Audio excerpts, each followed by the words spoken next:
On the other side of the shocking Luka Doncic trade to the Lakers, the Mavericks were able to get Anthony Davis in return, a Defensive Player of the Year level player who can anchor a team's defense en route to a championship. The Mavericks move on from an offensive system surrounding Luka to building on a defensive system surrounding Anthony Davis. This trade, I still believe, is head-scratching because it caps the Mavericks championship window to a few years. Luka was Dallas's guy, similar in the way Dirk was their guy. Some connections are just beyond basketball, and that's what I feel Luka meant to that city and team. But unfortunately, we don't have a time machine. Maybe one day time travel will exist. I hope time travel will exist. But anyways, we must look towards the future.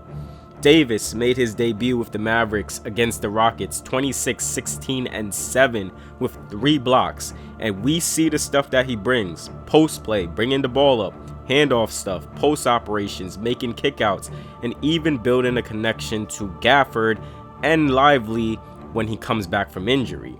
Defensively, you have the post defense, staying grounded and disciplined, moving along the perimeter. He is a defensive system, and the Mavs have great wings and bigs to complement him as a defender. Then we seen the offense kind of get weird when the Rockets was just like, hey, let's match some size with Adams and Şengün, and the offense started to look questionable at times.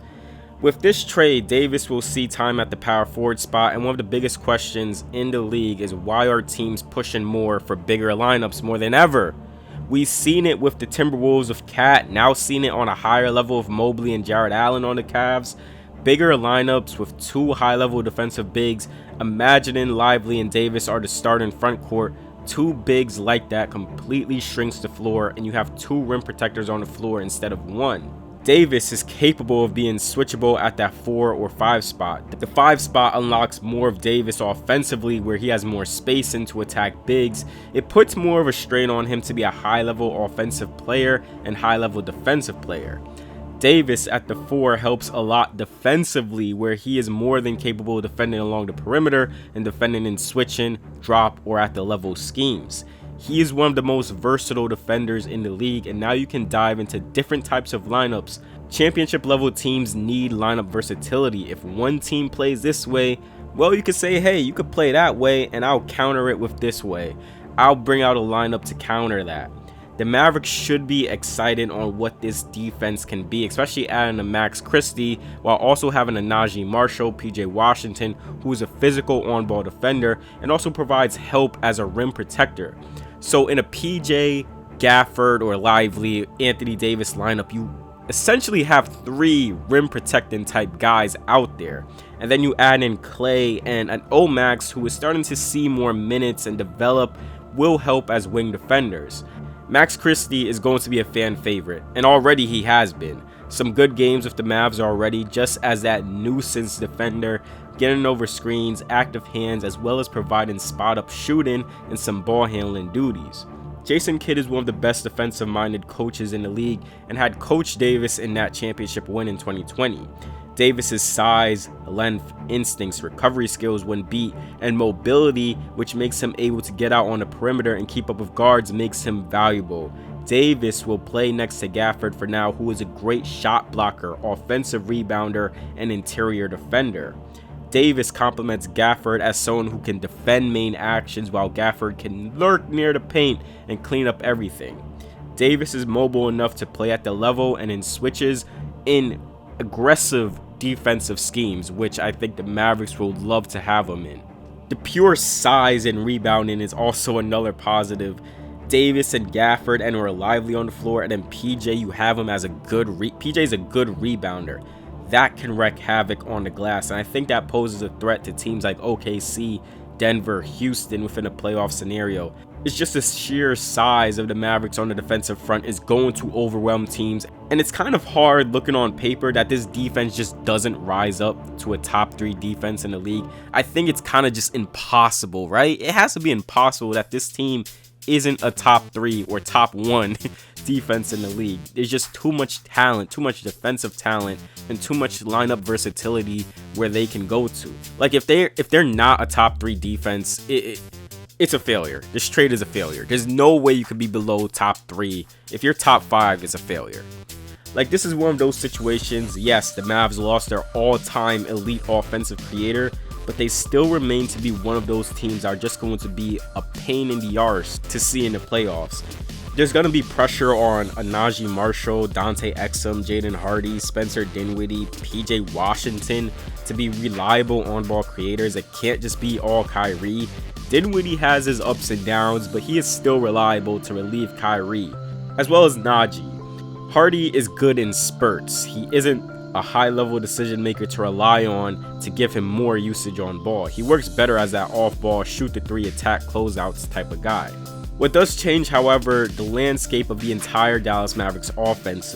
Luka Ball led the Mavs to very efficient basketball where shooters, lob threats thrive. This resulted in seeing one man dissect defenses time and time again with playmaking, shot creation, and with Kyrie being a guy who can attack, rotating defense when all else fails was a huge plus. The offense resets now.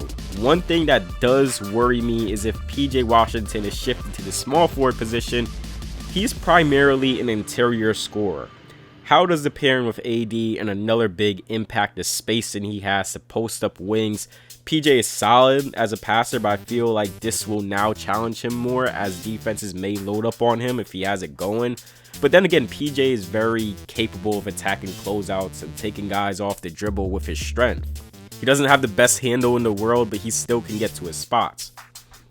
Kyrie is a guy who has become more jump shot heavy in his career. His playmaking has been great in Dallas, especially in pick and roll situations, but he doesn't dissect defenses at the level Luka does, and we have seen in the playoffs with Shea or Edwards that if your playmaking fails, it can hurt the success of your team. Kyrie, especially in the playoffs, is going to see more and more physical, tall, lengthy defenders on him, and those types of defenders usually bugs Kyrie. Anthony Davis is going to be key in this offense. You'd hope his scoring is good enough to draw doubles and force defenses in rotation. His passing out of the post has been underrated.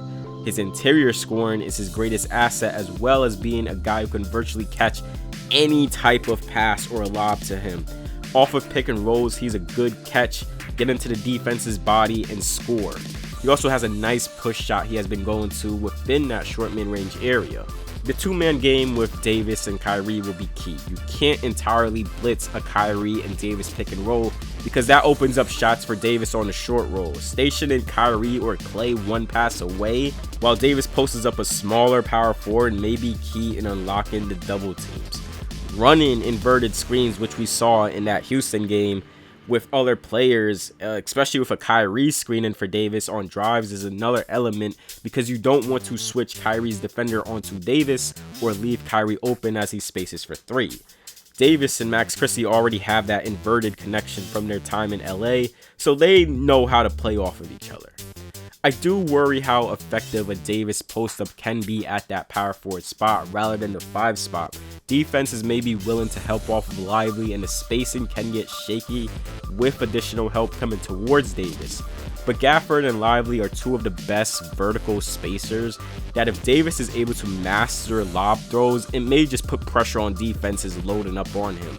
Mobley and Allen in Cleveland has been able to put pressures on defenses because of that vertical spacing that Jared Allen provides and the timely passes coming from Mobley. Davis's jumper can be shaky too, which doesn't help him as a spacer on offense. I'm not entirely high on Kidd as an offensive coach, which makes me worry how much he can truly unlock a guy like Clay in all of this. But sometimes when Clay is on a heater, running stuff for him usually doesn't matter. And Clay has proven he can operate as a ball handler off screens and make some good reads. The handoff stuff with him and AD will be interesting. But that'll wrap up this video. Subscribe to the channel if you enjoyed content like this and give it a like if you enjoyed the video.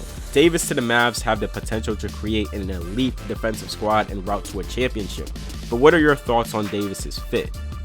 With all that being said, I'll see you all in the next video.